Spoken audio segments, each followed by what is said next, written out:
1994 ఎన్నికల తర్వాత నారా చంద్రబాబు నాయుడు గారు ఆయన సొంత మామగారైనటువంటి నందమూరి తారక రామారావు గారికి వెన్నుపోటు పొడిచారట అని అప్పట్లో మేము విన్నాం. అంటే ఇప్పుడు మా వయసున్న వాళ్ళం అప్పుడు విన్నాం.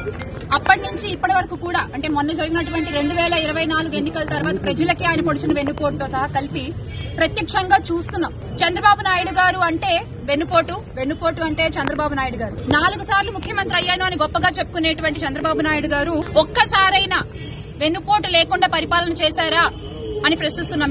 ఈ రోజున దేని నుంచి మొదలు పెట్టాలి అర్థం కావట్లేదు. అంటే పసికందుల దగ్గర నుంచి రక్షణ కల్పించలేని ఈ కూటమి ప్రభుత్వం ఆడపిల్లలకి పొడిచిన వెన్నుపోటు దగ్గర నుంచి మొదలు పెట్టాలా? అబద్దపు హామీలతో గద్దెనెక్కినటువంటి కూటమి నాయకుల గురించి మాట్లాడుతూ మొదలు పెట్టాలా? రైతుల కన్నీటి తడి నుంచి మొదలు పెట్టాలా?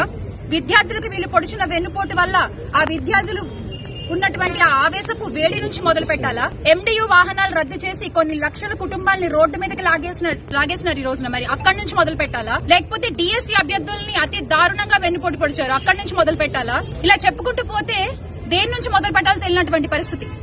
సంవత్సర కాలం పూర్తయింది కూటమి ప్రభుత్వం అధికారంలోకి వచ్చి. ఇచ్చే హామీలకి నేను బాధ్యుణ్ణి అని గొంతెత్తి అరిచినటువంటి పీపీపీ గారు, పిఠాపురం పీఠాధిపతి పవన్ కళ్యాణ్ గారు ఈ రోజున ఆయన కూడా మాట్లాడట్లేదు. మరి ఆయన దగ్గర నుంచి మొదలు పెట్టాలా? ఏంటిది అంటే మీరు నోటికొచ్చిన హామీలు ఇచ్చేస్తాము, అలవికాని హామీలు చెప్పుకుంటూ వచ్చేస్తాము, ప్రజలు మమ్మల్ని నమ్మేస్తారులే, మేము గద్దెనెక్కేసాంలే, ఇంకేంటి వాళ్ళని పట్టించుకోవాల్సిన అవసరం లేదులే అని అనుకుంటే మాత్రం ప్రజల పక్షాన నిలబడి ప్రశ్నించేటువంటి పార్టీ వైఎస్ఆర్ కాంగ్రెస్ పార్టీ ఒకటి ఉంది అని మీరు ఖచ్చితంగా గుర్తుపెట్టుకోవాల్సిన విషయం. మీరు మర్చిపోతే మీకు గుర్తు చేయడానికి మా పార్టీ కార్యకర్తలు పల్లె పల్లెలో, మండలంలో, గ్రామంలో, వాడలో ప్రతి చోట ఉంటారు. ఈ రోజున వైఎస్ఆర్ కాంగ్రెస్ పార్టీ కార్యకర్తకి ఎదురు నించుని మాట్లాడలేనటువంటి పరిస్థితిలో కూటమి ప్రభుత్వం ఉంది. ఈ రోజున 10వ తరగతి విద్యార్థులకు కూడా అంత దారుణంగా మోసం జరిగింది. వాళ్ళని బడికెళ్లే పిల్లల్ని కూడా వెన్నుపోటు పొడిచింది ఈ కూటమి ప్రభుత్వం. ఈ రోజు అసలు అవినీతి గురించి చెప్పుకున్నట్లయితే కోట్ల విలువ చేసే భూమి 99 పైసలు కట్టబెట్టేస్తున్నారు. ఇలా చెప్పుకుంటూ చాలా ఉన్నాయి. మీకు నేను విత్ ప్రూఫ్స్ మాట్లాడుతున్నాను. ఇగో చూడండి, ఆ పాప వాళ్ళ పత్రికల్లోనే ప్రచురించారు, ఈనాడులోనే ప్రచురించారు.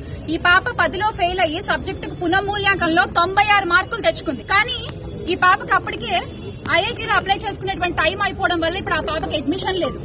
మార్క్సే కనుక కరెక్ట్ గా దిద్దుంటే గనక ఆ పాప భవిష్యత్తు ఈ రోజు ప్రశాంతంగా ఉండేదా? ఆ పాపకి నచ్చిన కోర్సు నచ్చిన టైం కి జాయిన్ అయ్యేది మీరు కరెక్ట్ గా పేపర్లు దిద్దుంటే. ఈ రోజున పేపర్లు ఇలా తప్పు దిద్దారు కదా అని జగన్మోహన్ రెడ్డి గారు ప్రశ్నిస్తే లోకేష్ గారు చాలా హాస్యాస్పదంగా దానికి రిప్లై పెట్టారు. ఒక విద్యాశాఖ మంత్రిగా ఉండి మీరు ఇవ్వాల్సిన రిప్లై అది కాదు లోకేష్ గారు. ఏదో సామెత చెప్పినట్టుంది, నిజంగానే పనిగల పనిమంతుడు పందిరేస్తే తాటకి తగిలి ఊరిపోయిందంట. అలా ఉంది ఈ రోజున కూటమి ప్రభుత్వం. అలాగే మీరు చూసుకున్నట్లయితే ఆ రోజు ఎన్ని అబద్దపు ప్రచారాలు చేశారు వాళ్ళు. 14 లక్షల కోట్ల అప్పులు అన్నారు, కానీ వాస్తవం 3.39 లక్షల కోట్లు మాత్రమే. విశాఖలో 25,000 కేజీల డ్రగ్స్ అన్నారు, కానీ అది డ్రగ్స్ కాదు, డ్రగ్స్ అని మళ్లీ వాళ్ళు ప్రూవ్ చేశారు. రేషన్ బియ్యం తరలిస్తున్నారు, సీజ్ ద షిప్ అంటూ అప్పో మామూలు హడావుడి చేయలేదు మన ఉప ముఖ్యమంత్రి గారు అయితే. కానీ అలాంటిది ఏమీ లేదు. ఆపినందుకు మళ్లీ 7 కోట్లు ఫైన్ పడింది. ఇది ఎవరు కడతారు? ప్రజల సొమ్మే కదా. ఆ తర్వాత తిరుమల లడ్డు అంటే దేవుణ్ణి కూడా రాజకీయాల్లో పావుగా వాడుకున్నటువంటి ఈ కూటమి ప్రభుత్వం ఆ దేవుడికి సైతం వెన్నుపోటు పొడుస్తుంది అని ఈ రోజు మేము ఇక్కడి నుంచి చాలా గట్టిగా అడుగుతున్నాము. దానికి ఖచ్చితంగా మీరు సమాధానం చెప్పి తీరాలి. ఆ దేవుడు రాజకీయాలు వద్దు. సుప్రీంకోర్టు కూడా చెప్పారు మీరు ఇలాంటివి చేయడం అలవి కాదు అని. అలాగే సెకీ యూనిట్ విద్యుత్ ₹2.49 దోచిపెట్టారు అని ఆ రోజున ఆరోపణలు చేశారు. కానీ సెకీ సక్రమే యాక్సిస్ యూనిట్ కి ₹4.60 దోచిపెడుతున్న బాబు గారు ఈ రోజు చెప్పండి, మరి ఎవరు అబద్దాలు చెప్పారు? ఎవరు ప్రజలకి విష ప్రచారాలు చేసి ఎవరు ఈ రోజున రాష్ట్ర ప్రజలకి వెన్నుపోటు పొడుస్తున్నారు? బినామీలకి మాత్రం ముద్దుగా చక్కగా బాబు గారు ఏది కావాలంటే అది పెట్టుకుంటారు, కానీ రాష్ట్ర ప్రజలకి మాత్రం ఏది వద్దు.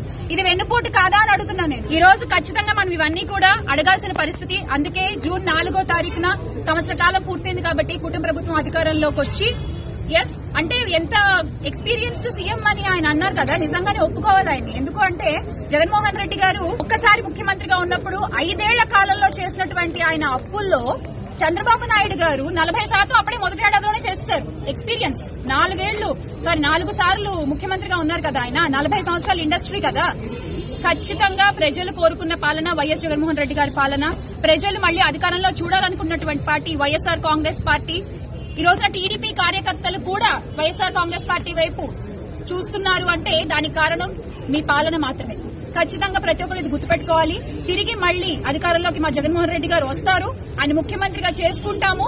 అప్పటి వరకు కూడా మీ పాలనపై నిరంతరం గొంతెత్తి ప్రశ్నిస్తూనే ఉంటాం. ఈ గవర్నమెంట్ వచ్చినప్పటి నుండి ఈ ఒక్క సంవత్సర కాలంలో ఈ రోజు వచ్చిందో మనకు ఒక డార్క్ డేగా మేము తీసుకుంటున్నాం. ఎందుకంటే ఈ రోజు ప్రజలు వచ్చిందో కొంచెం ఏమారి ఆశపడి ఏదో ఈ గవర్నమెంట్ చేస్తుంటే ఉద్దేశంతో ఈ గవర్నమెంట్ కు ఓటేసింటే ఈ రోజు అన్ని విధాల్లో అన్ని రంగాల్లో కూడా దీంట్లో కూడా దీనికి ఇది ఫెయిల్యూర్ అయిపోయింది.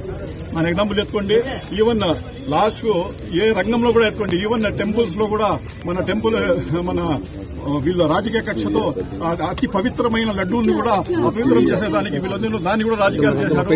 ఎక్కడ చూసినా ఆడవారి మీద గానీ పిల్లల మీద గానీ అఘాయిత్యాలు పడబడ్డాయి, క్రైమ్ రేట్ పెరిగింది. అదేవిధంగా వీళ్ళు వచ్చి 100 రోజులు అయిపోతానే మేము వచ్చిందను గంజాయిను మేము స్టాప్ చేపిస్తామని కూడా వార్త ఇచ్చినారు. అది కూడా ఏం లేదు, అది కూడా కేసులు ఎక్కువ అయిపోయినాయి. ఎక్కడ చూసినా క్రైమ్ రేట్ ఎక్కువ వచ్చింది. ఈ గవర్నమెంట్ పెరుగుతా ఉండేదేమంటే సారాయి బాగా పెరిగింది. ఎక్కడ చూసినా బెల్ట్ షాపులు, ఎక్కడ చూసినా ప్రజలు వచ్చిందనో తాగి మత్తులో ఉండారు. ఇంత తాగి ఇంత మత్తులో ఉంటే కూడా ఆదాయం మట్టుకు కిందికి పడిపోయింది. ఈ డబ్బు ఎక్కడికి పోతా ఉండేది మేము ప్రశ్నిస్తా ఉన్నాం. అదేవిధంగా ఇసుక కూడా లిబరల్ చేశారు, ఇసుక కూడా అందరు చేసినారు. కానీ మన ఆదాయాలు మట్టుకు కిందికి పడిపోయినాయి. అన్ని రంగాల్లో కూడా ఈ గవర్నమెంట్ టోటలీ ఫెయిల్యూర్ అయింది. వీళ్ళకి యాక్చువల్లీ వచ్చిందో ఈ గవర్నమెంట్ మనుగడ సాగించడానికి కూడా వీల్లేదు. ఇదే కానీ ప్రజలకు ఈ రోజు కాల్ బ్యాక్ అధికారం ఉండింటే ఖచ్చితంగా ప్రజలు ఆ ఆప్షన్ తీసుకుని ఈ గవర్నమెంట్ గద్దె దించడానికి కూడా ఇరిగిపోయిన వాళ్ళు కాదు. ఈ మధ్య జగన్మోహన్ రెడ్డి గారు ఉంటే కరోనా వచ్చింది. కరోనా పీరియడ్ లో కూడా 2 సంవత్సరాలు ఆయన కష్టపడి ప్రజలకు పోషించినాడు. ఏ పని లేకుండా కూడా ఇంటి దగ్గరికి చేశారు. వీళ్ళు ఎంప్లాయ్మెంట్ కూడా టోటల్ ఫెయిల్యూర్ చేసినారు. ఉండే ఉద్యోగాలు కూడా ఊడగొట్టేసి ఈవెన్ వాలంటీర్స్ కూడా తీసేశారు. అదేవిధంగా రేషన్ ఇవి బండ్లు కూడా పోతా ఉన్నాయి, దాంట్లో ఉండే పనిచేసే వాళ్ళకి తీసేశారు. అదేవిధంగా ఫీల్డ్ అసిస్టెంట్ తీసేస్తా ఉన్నారు. అదేవిధంగా బివరేజెస్ లో కూడా చాలా మంది ఉద్యోగాలు తీసేశారు. ఈ రకంగా అన్ని రకాలుగా కూడా ఈ గవర్నమెంట్ ఫెయిల్యూర్ అయింది. అందువల్ల ఫీజు రీంబర్స్మెంట్ కూడా టయానికి ఇవ్వలేదు. ఫ్రీ విలేజ్ బస్సులు అన్నారు. ఏ రకంగా కూడా వీళ్ళు ఏమి ప్రజలకు చేసినది కాదు. వీళ్ళకి వచ్చిందో మేము కేవలం నిద్ర లేపల్లా అనే ఉద్దేశంతో ప్రజలకు కూడా చాలా చైతన్యం వచ్చింది. ఈ రోజు కూడా చాలా మంది కేసులు పెడతా ఉన్నారు. మీ రేషన్ షాపులు మీరు గాని ఆ సమ్మెలో పాల్గొంటే మీరు గాని ఈ దీంట్లో వెన్నుపోటు దినంలో పాటించారంటే మీరు పోయినారంటే మీకు రేషన్ కార్డు తీసేస్తాము అని చెప్పి అక్కడ ఉండే లోకల్ నాయకులు కూడా భయపెట్టింటే కూడా ఇంత భారీగా జనాలు ఇక్కడికి వచ్చేసిందో ఈ ప్రోగ్రామ్ ను గ్రాండ్ సక్సెస్ చేశారు. మేము రైతులు కూడా టోటల్ ఫెయిల్యూర్ కూడా చాలా బాధలో ఉన్నారు. వాళ్ళకి వచ్చిందను ఇది టమాటా రైతులు ఈ రోజు ఇప్పటికీ కొంచెం రేట్లు పుంజుకుంటా ఉండే కానీ టోటల్ టమాటా రైతులు కూడా అయిపోయినారు. ఫర్టిలైజర్ షాపు కూడా ఫర్టిలైజర్స్ కూడా విపరీతమైన రేట్లు, పెస్టిసైడ్స్ కూడా విపరీతమైన రేట్లు, అదేవిధంగా మామిడికాయల రేట్లు కూడా అవుట్ అయిపోయినాయి. రైతులందరూ బాధలో ఉన్నారు. ఎవరు కూడా ఏ తరగతి వాళ్ళు కూడా ఎవరు కూడా దీంట్లో సంతోషంగా లేరు. కాబట్టి ఒకటే మేము కోరుకుంటున్నాం, ఇప్పటికైనా ఎవరైనా మేల్కొని, మాకైతే నమ్మకం లేదు కానీ మీకు మేల్కొనే ఉద్దేశంతో ప్రజలకు మీకు మేము మేల్కొనిస్తామని చెప్పాలనే ఉద్దేశంతో ఈ రోజు ఈ పని ఇది ప్లానింగ్ పెట్టినాము. ఈ రకంగా రాష్ట్ర వ్యాప్తంగా చేస్తున్నాము. ఇప్పటికైనా మేము కోరుకునేది ఒకటే, ఈ రోజుకైనా మీరు మేలుకొని ఖచ్చితంగా వీరికి వచ్చిందను ప్రజలకు మీరు ఇచ్చిన వాగ్దానం పూర్తి చేయాలా. ఈ హీరోయిజం అనేది కడపలో మహానాడు పెట్టి కాదు హీరోయిజము. మీరు ఇచ్చిన సూపర్ 6 పథకాలన్నీ ఉపయోగించి ఇవన్నీ ఫుల్ఫిల్ చేసి మీరు వస్తే మేము కూడా మిమ్మల్ని హీరో నొప్పుకుంటాం.